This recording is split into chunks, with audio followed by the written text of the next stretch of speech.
Political jurisdictions, county lines, right? The county boundaries, excellent, very good. Is it like basic infrastructure, like power, water, sewer, highways? Yeah, that sort of stuff you'd expect to be in there. Power is not in there. Power lines are not part of the framework data sets.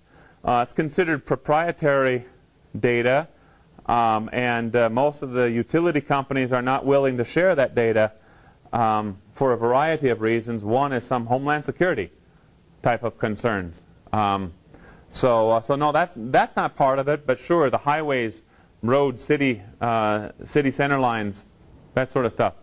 Yeah. What else? Elevation. Elevations, right. Statewide elevation models. NAEP is another framework data set. Land use, land cover, another framework data set. Then as we spiral outward some more, we can talk about web services and the cloud. Web services, cloud computing services. What's the difference? Go ahead. The web is to the entire world, whereas the cloud is to a specific area, such as ISU or different areas like that. It can be restrictive, but we can restrict where web services are, who's allowed to hit web services as well. So that probably won't work for our definition. So let's see. So we're going to take some GIS data.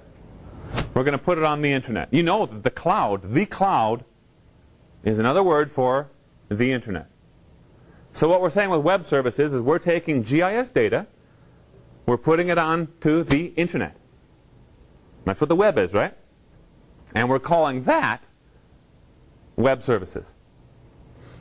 Now, I can take some other GIS data, in fact it could be the same data, and I can put it onto ArcGIS Online, Amazon Web Services, that's their servers,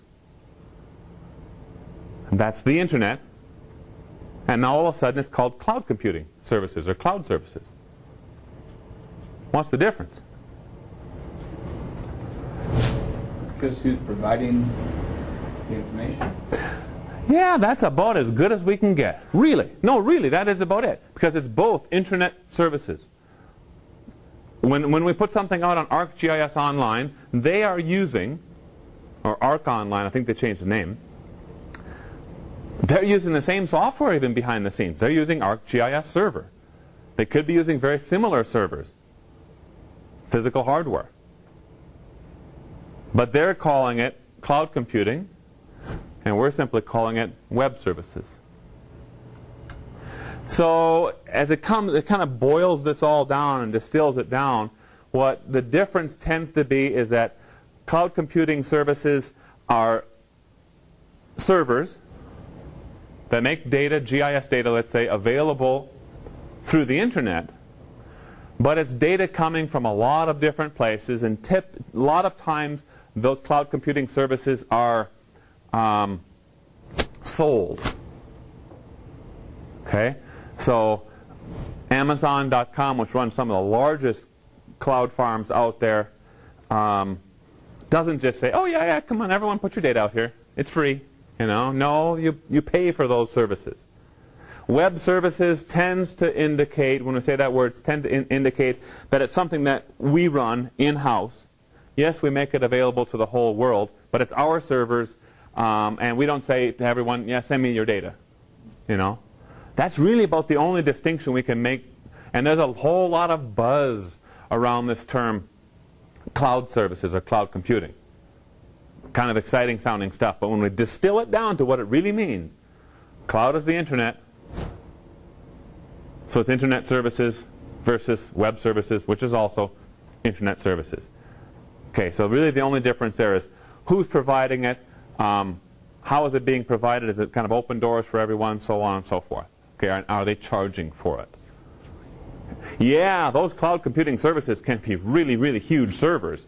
So when we get down to that level of it, yeah, they tend to be just gigantic machines in comparison to let's say, you know, an individual ISU's web services or something like that.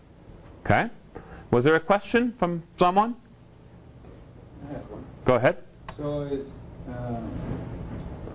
cloud computing and the what we're talking about, data clouds that we were talking about earlier, it's related? Yeah, right.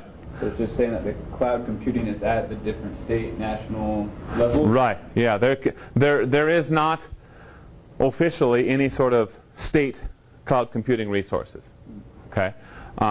There are, you know, Esri has done a lot. Esri has done a lot in, you know, putting together cloud resources literally for the world.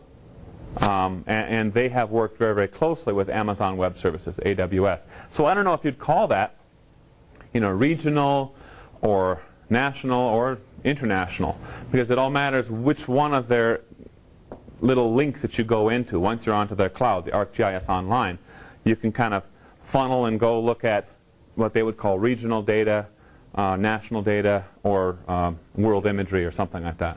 Yeah. But you can see, and if you're just by, I guess, listening to our discussion here, this presentation, and also if you've been, you know, somewhat active on the web looking at GIS and GIS stuff on the internet, I think you could hardly help. Now, you couldn't help yourself but to bump into this term, you know, cloud services or cloud computing, those sorts of things. It's becoming much more and more and more common, and yeah, we're going to leverage it. We're going to take advantage of all those sorts of web services. Okay. So, any questions at this point?